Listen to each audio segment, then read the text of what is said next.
পাকিস্তানের সাদা বলের অধিনায়কত্ব থেকে সরে দাঁড়িয়েছেন বাবর আজম। দ্বিতীয় দফায় দায়িত্ব পালন করতে এসে 1 বছরের কম সময়ের আগে নেতৃত্ব ছাড়লেন এই ব্যাটসম্যান।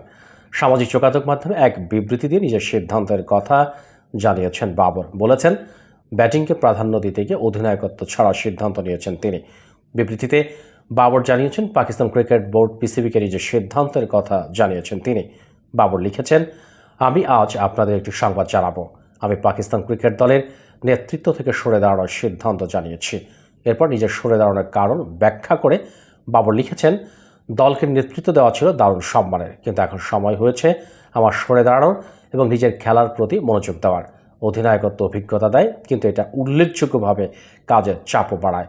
আমি নিজের পারফরমেন্সকে অগ্রাধিকার দিতে চাই, নিজের ব্যাটিংকে উপভোগ করতে চাই এবং পরিবারের সঙ্গে পর্যাপ্ত সময় কাটাতে চাই, যা আমাকে আনন্দ দেবে। দ্বিতীয়বার নেতৃত্ব পাওয়ার মাত্র 6 মাসের মাথাতেই বাবর সরে দাঁড়ানোর এই সিদ্ধান্ত নিলেন। এর আগে গত বছর ভারতের ওয়ানডে বিশ্বকাপের ব্যর্থতার পর বাধ্য হয়ে সব সংস্করণের অধিনায়কত্ব ছাড়ার ঘোষণা দিয়েছিলেন বাবর। তবে নানা নাটকীয়তার পর গত মার্চের শেষ দিকে আবারও ওয়ানডে ও টি-20-র নেতৃত্ব পান বাবর। তবে টেস্টের অধিনায়কত্ব ধরে রাখেন শান মাসুদ। এর মধ্যে অবশ্য টি-20 বিশ্বকাপে ব্যর্থতার কারণে ব্যাপক সমালোচনার মুখে পড়েন বাবর। ফলে দ্বিতীয় দফায় দায়িত্ব নিলেও লম্বা সময় কাজ করা হলো না তার। আবার সরে দাঁড়াতে হলো পাকিস্তানের বর্তমান সময়ের এই সেরা ব্যাটসম্যানকে।